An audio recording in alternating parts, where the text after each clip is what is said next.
नमस्कार, खरी खरी में आपका स्वागत है। मैं हूं मृगेंद्र सिंह। आज हम बताने जा रहे हैं आपको सरकारी धन का स्कूल शिक्षा विभाग में किस तरह दुरुपयोग किया जा रहा है, उसकी एक वानगी हम आपको बताएंगे।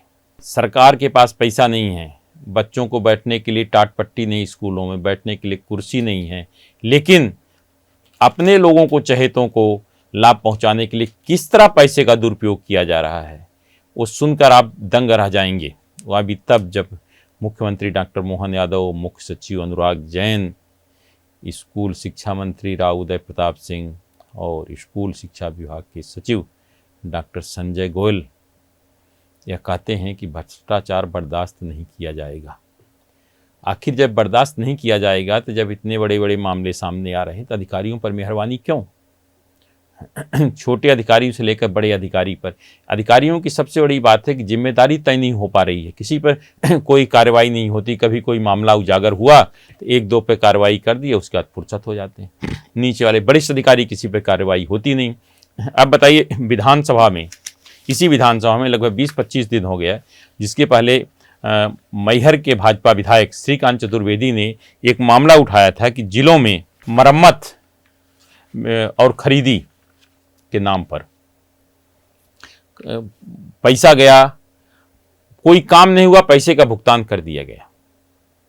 यह मामला जब शिकायत सामने आया तो जांच की कलेक्टर ने, और कलेक्टर मैहर ने इस मामले में पत्र लिखा कमिश्नर स्कूल शिक्षा को कि कार्रवाई की जाए। किसी अधिकारी के खिलाफ कोई कार्रवाई नहीं हुई।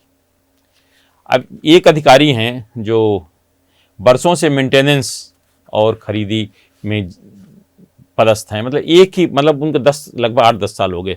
बीच में ज़्यादा शिकायत हुई तो उनको हटा दिया गया 6 महीना पहले, लेकिन वो इतनी पहुंच वाले थे कि उनके बिना तो विभाग चल ही नहीं सकता था, तो फिर उनको वापस ले आए उसी पर। वो अधिकारी का नाम है पीके सिंह।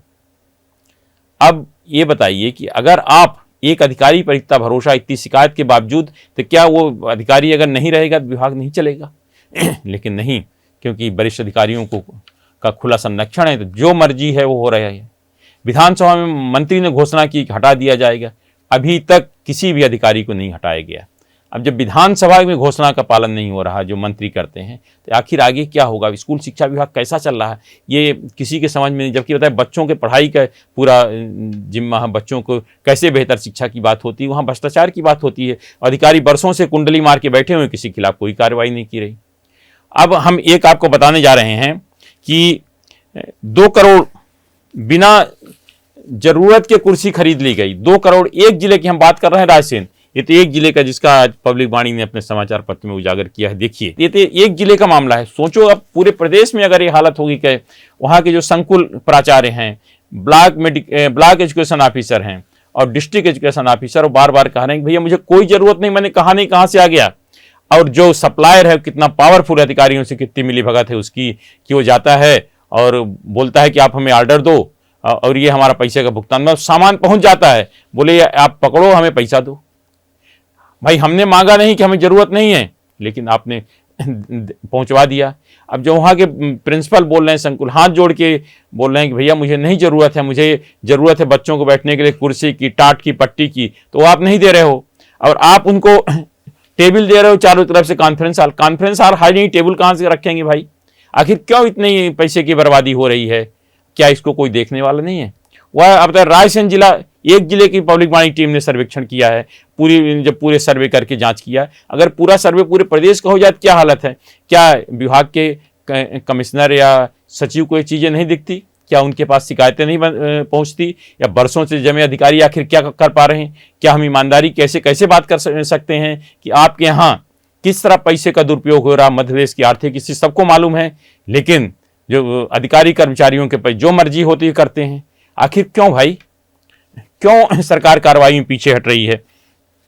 अब जो रायसेन जिले का हम पूरा मामला बताते हैं कि यहाँ कॉन्फ्रेंस हॉल के राउंड टेबल वहाँ पहुँचा दी गई, और कंपनी के जो सप्लायर गए थे उन्होंने कहा कि भाई पैसा दो, कैसे? बीओ साहब ने कहा कि भाई हमने आपको वो नहीं दी, कैसे आपको दे दें? तो वहाँ से मुख्यालय से फ़ोन जाता है, कोई डिप्टी डायरेक्टर, कोई एडिशनल डायरेक्टर, कोई डायरेक्टर फ़ोन करते हैं कि आप तो इनका बिल का भुगतान कर दीजिए। वैसे भी बेचारे डरे रहते हैं कि पता नहीं कब सस्पेंड कर दें, क्योंकि यहाँ बैठे वाले तो बड़ी ईमानदारी की बात करते हैं, और वहाँ जो उसके बेचारे के प्राचार्य के या संकुल का प्राचार्य छोटा आदमी होता है, उसे गलत सस्पेंड कर देंगे। तो डर के मारा चाहे और काम के लिए पैसे हो या ना हो, लेकिन उस पैसे का भुगतान करते हैं।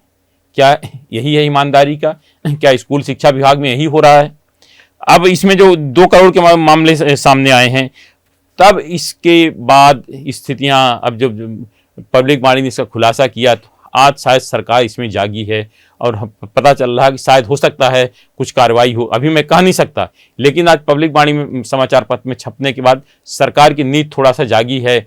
आखिर ऐसे भ्रष्ट अधिकारियों को कौन संरक्षण दे रहा है? आखिर संरक्षण दाताओं पर क्यों कार्रवाई नहीं करते? बरसों से अधिकारी जमे हुए हैं और करोड़ों का भ्रष्टाचार हो रहा है। मुझे लगता है स्कूल शिक्षा विभाग की जितनी भ्रष्टाचार की शिकायतें आ रही, शायद ही किसी विभाग की आ रही हो। ये तो निर्माण विभागों से भी अधिक बड़ा विभाग हो गया। वहाँ एक अलग है, खरीदी की जो हुआ, किसी को लाभ पहुंचाने के लिए 4 बार टेंडर में परिवर्तन किए जा रहे हैं, किसी पर कोई कार्रवाई नहीं हो रही, क्योंकि हमें जिसको मर्जी उसको लाभ पहुंचाना है और उस आदमी को लाभ पहुंचाना है जो कि कई जगह सप्लाई करता है, कई अधिकारियों से जुड़ा हुआ है और हर व्यक्ति उसके लिए लगा हुआ है।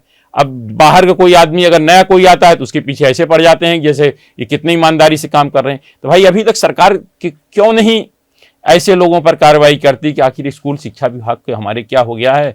हमारे बच्चों की पढ़ाई होना चाहिए, उनके बैठने के लिए कुर्सी होना चाहिए, मेज होना चाहिए, अच्छा साफ सफाई होना चाहिए, कम से कम बाथरूम होना चाहिए, लेकिन उसकी ओर किसी का ध्यान नहीं। खरीदी पर सबका ध्यान है। आखिर सरकार पैसे खरीदी की दें, क्यों इस पर रोक नहीं लगा दी जाती और ऐसे अधिकारियों के खिलाफ कार्रवाई नहीं की जाती? मैं तो कहूँगा ऐसे अधिकारियों को सस्पेंड करके किसी बड़ी एजेंसी, स्वतंत्र एजेंसी जाँच कराना चाहिए। लेकिन अगर स्वतंत्र एजेंसी जाँच करेगी, ईओडब्ल्यू या लोकायुक्त, तो निश्चित रूप से बड़ी मछलियां भी फंसेंगी। अब बड़ी मछलियों के खिलाफ कार्रवाई कौन करे? जो मध्य प्रदेश में सबसे ज़्यादा खराब स्थिति हो रही है, उसका सबसे बड़ा कारण यही, किसी वरिष्ठ अधिकारी के खिलाफ कोई कार्रवाई नहीं होता। आखिर विभाग के सचिव और विभागाध्यक्ष की जिम्मेदारी नहीं बनती है? अगर आपके विभाग में आप बहुत ईमानदार बने रहे, अगर विभाग में अगर भ्रष्टाचार हो रहा है, क्या आपकी जिम्मेदारी नहीं होती? ये तो एक मामले का है स्थिति है। अभी आप और देखिए, खरीदी जो हो रही है, पाठ्य पुस्तक निगम ने जो टेंडर निकाले हैं 4 बार, जिसकी शर्तें बदली गई हैं किसी को लाभ पहुंचाने के लिए। अभी जो मेरी जानकारी जो टेक्निकल खुला, उसमें जो पब्लिक बॉडी ने उसका खुलासा किया था जिन कंपनियों का, उन्हीं कंपनियों का नाम आया है। तो मतलब सब कुछ फिक्स है, हर आदमी को मालूम है, लेकिन स्कूल शिक्षा विभाग के वरिष्ठ अधिकारियों को यह नहीं मालूम है, शायद स्कूल शिक्षा मंत्री को यह नहीं मालूम है। और अगर नहीं मालूम है तो फिर कुछ कह नहीं सकते, जिसकी जो मर्जी हो करता रहे। पैसा जनता का है, जा रहा, कौन सा किसी के जा रहा।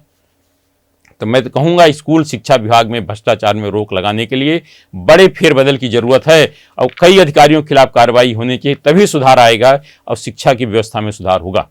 आज सिर्फ इतना ही। इस तरह की खबरों से जुड़े रहने के लिए हमारे चैनल पब्लिक वाणी को आप सब्सक्राइब करिए। आपके पास भी अगर इस तरह की भ्रष्टाचार की कोई शिकायत है, कोई जानकारी है, तो हमें कमेंट बॉक्स पर कमेंट करके जरूर बताएं।